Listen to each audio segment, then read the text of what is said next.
Dünya özünün adaq tınıqlarida. Qiyomatning cho'ng kichik alomatlari. Avtori Doktor Muhammad Al-Arifi. Tarjima qilguvchi Sajiya tarjima mahoratini o'stirish sinfi o'quvchilari. Muharriri Doktor Abdul Aziz Rahmatullah A9. Korrektori Abduvali Abliz Muhammad Barat. Loyihaligüchi A Aqxon. Nashr qilguvchi Sajiya Islom tadqiqot markazi. Qiyomatning kichik alomatlari. Yuqorida so'zlab o'tganimizdek, qiyomatning alomatlari cho'ng alomatlar va kichik alomatlar deb ikki turlik bo'ladi. Ikkisining o'rtasidagi farq shuki, cho'ng alomatlar yuz berib, uzun o'tmayla qiyomat qoyim bo'ladi. Shundaqla ular zo'r ta'sirga ega bo'lib, ularni hamma insonlar his qiladi. Kichik alomatlarga kelsak, u qiyomatdan ma'lum zamonlar ilgari yuz berishi, ba'zi joylarda yuz berib, ba'zi joylarda yuz bermasligi, ba'zi xalqlar his qilib, ba'zi xalqlar his qilmasligi mumkin. Biz avval bu vaqtga kelgan oyat va hadislarni inchiqlik bilan tekshirib chiqib, hadis va asarlarning sahihligiga ko'ngil bo'lgan asosda qiyomatning kichik alomatlarini so'zlab o'tamiz. Birinchi, Muhammad sallallohu alayhi va sallamning payg'ambar bo'lib avatilishi. Payg'ambar sallallohu alayhi va sallam o'zining payg'ambar bo'lib avatilishini qiyomatning yaqinlashganligining dalili hamda qiyomatning alomatlarining tunjisi deb xabar bergan. Sahil ibn Said radhiyallohu anhu rivoyat qilib mundaq deydi: "Men payg'ambar sallallohu alayhi va sallamning o'ttira va ko'rsatkuch barmoqlari bilan ishorat qilib turib, men qiyomatga buni ikki narsadek arliq qolganda payg'ambar qilib avatildim deganligini ko'rgan." Payg'ambar sallallohu alayhi va sallam yana men qiyomatning tunji mayin shamili, alomatlarining tunjisi sifatida payg'ambar bo'lib avatildim degan. Imom Qurtubi bu hadisni izohlab, qiyomatning tunji alomati payg'ambar sallallohu alayhi va sallamdir. Chunki u zot oxir zamon payg'ambaridir. U payg'ambar qilib avatilgandan tartib toki qiyomatgacha hech bir payg'ambar avatilmaydi degan. Ikkinchi, payg'ambarimiz Muhammad sallallohu alayhi va sallamning vafot bo'lishi. Payg'ambar sallallohu alayhi va sallamning o'lim musibati qiyomatning yaqinlashganligining dastlabki alomatlaridandir. Avf ibn Malik radhiyallohu anhu rivoyat qilib mundaq deydi: "Men Tabuk g'azotida payg'ambar sallallohu alayhi va sallamning yoniga keldim. U zot teridan yasalgan bir chidirning ichida edi. U zot dediki, qiyomatdan burun bu 6 ishni sanagan.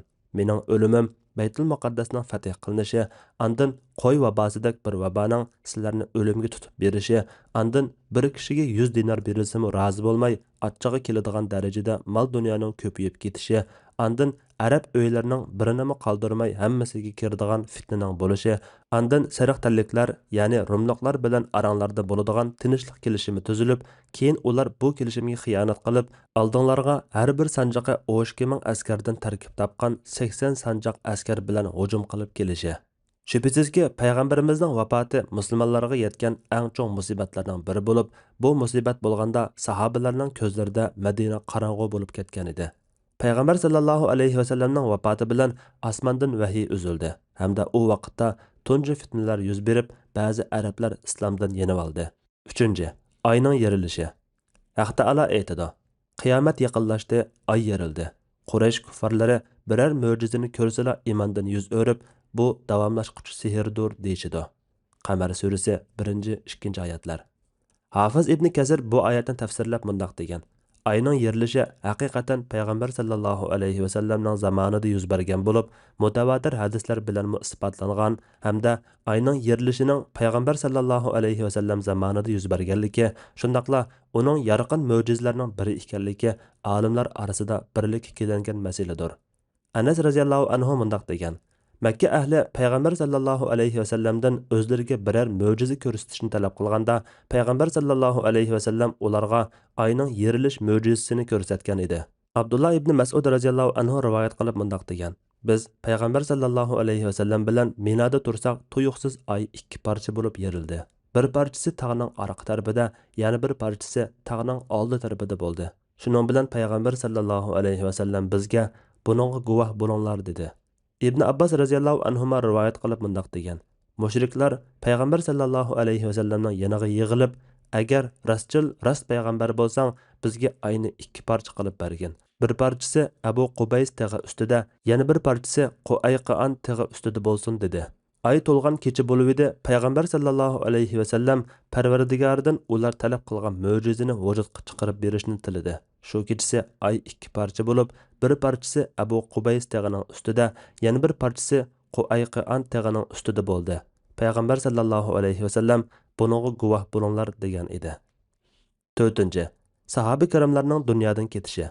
Payg'ambarimizdan keyin bu ummatning eng yaxshilari bo'lsa, u zotning sahobalaridir. Abu Musa radhiyallohu anhu rivoyat qiladi-ki, payg'ambar sallallohu alayhi va sallam mundaq degan: "Yulduzlar osmonning qo'g'dug'uchilari. Agar ular yo'qolib ketsa, osmon halokatga uchraydi. Men sahobalarimning qo'g'dug'uchisiman. Men ketsam, ya'ni vafot bo'lsam, sahobalarimning beshiga va'da qilingan qo'rqinchli ishlar keladi. Sahobalarim ummatimning qo'g'dug'uchilari. Ular ketsa, ummatimning beshiga va'da qilingan qo'rqinchli ishlar keladi." Bu hadisda sahobalarning ketishi, yulduzlarning yo'qolib, yer yuziga uchqunlarning tushadiganligi va payg'ambar sallallohu alayhi va sallamning o'limidan iborat qiyomatning ikki alomati bilan birga keltirilgan va yana hadislarda yaxshilarning orqa-orqadan bir-birlab ketib, eng nachar odamlar qolgandala qiyomat qoyim bo'lganligi isbotlangan. 5. Baytul Muqaddasning fath qilinishi. Payg'ambar sallallohu alayhi va sallam payg'ambar bo'lib avatilgan chaqda Baytul Muqaddas Rim xristianlarining ishg'oliyati ostida bo'lib, Rim ayni vaqtda qudrat topgan kuchli bir davlat edi. Payg'ambarimiz Baytul Muqaddasning fath qilinganligidan xush xabar berib, uni qiyomatning alomatlari qatorida sanagan edi. Avf ibn Malik rivoyat qilgan hadisda payg'ambar sallallohu alayhi va sallam qiyomatdan burun bu 6 ishni sanag'in deb shu qatorda Baytul Muqaddasning fath qilinganligini tilga olgan edi. Baytul Muqaddas Hijriya 16-yili, milodiya 637-yili xalifa Umar ibn Xattobning davrida fath qilingan bo'lib, Umar radhiyallohu anhu uni sheriklikning asoratlaridan tozalab, u yerga bir masjid bino qilgan edi. Baytul Muqaddas 2 qatim fath qilingan bo'lib, birinchi qatim Umar radhiyallohu anhuning zamonasida Umar radhiyallohu anhu tarafidan, ikkinchi qatim Hijriya 583-yili, milodiya 1187-yili Ayyubiylar sulolasi zamonasida Salohiddin Ayyubiy tarafidan fath qilingan edi. Alloh xolisa Baytul Muqaddas pat fursatda mu'min bir jamoatning qo'lida ozod bo'ladi. Hatto dal-daraxt va toshlar: "Ey musulmon, ey Allohning bandasi, orqamda Yahudi bor. Bu yoqqa kelib uni o'ldir" deb so'zlaydi. Baytul Muqaddas atrofida yuz bergan bir qism janglar bilan musulmonlarning Yahudilarga qarshi urush qildiganligi haqidagi bayonlar haqida keyin to'xtalamiz. 6. Qo'y vabosidek bir vaboning paydo bo'lishi. Bu ham qiyomatning alomatlaridandir. Bu xil kasal nurg'un qavm va xalqlarning jinini oladigan vaboga bakma o'xshaydi. Ba'zilar bu xil kasalni Falastindagi Baytul Muqaddasga yaqin joydagi Amwas degan yerda tarqalgan ig'ir yallig'lanish bilan odam badanida yirinliq yara yoki ishiqlar ko'rilib, chidag'usiz og'riq paydo qilgan, tiz tarqalishchan, janni olg'uchi kasallik bo'lgan vaboda ko'rilgan degan. Avf ibn Malik rivoyat qiladi-ki, payg'ambar sallallohu alayhi va sallam qiyomatdan burun bu 6 ishni sanag'in deb shu qatorda oranglarda qo'y vabosidek bir vabo paydo bo'ladi degan edi.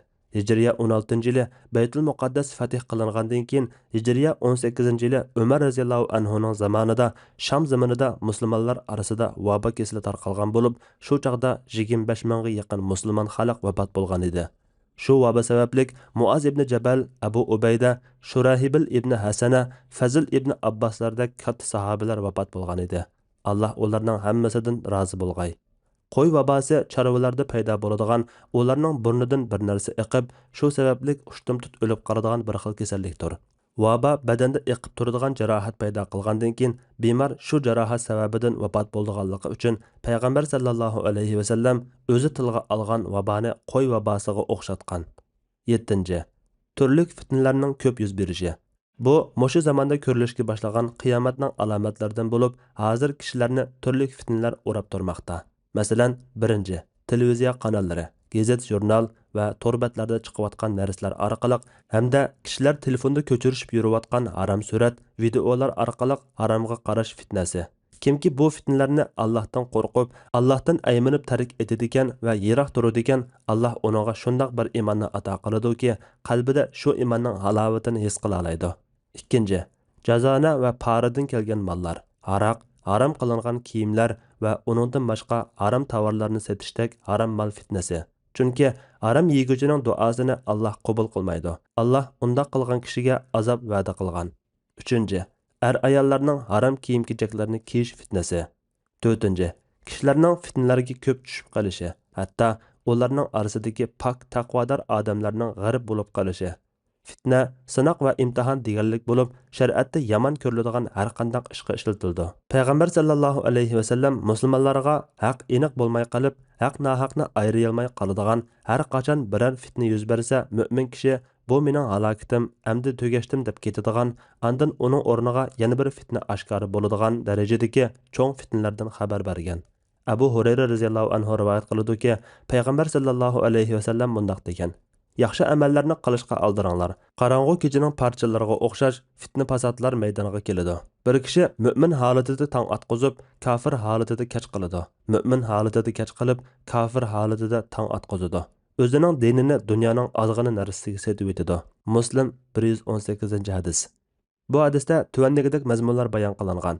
Zulmatli kechining parchalaridek qatma-qat, sansiz fitnalar yuz berib, kishilar shular bilan mashg'ul bo'lib ketib, yaxshi amallarni qilish tas bo'lib ketishdan burun yaxshi amallarni qilishga aldirashga qiziqtirganligi.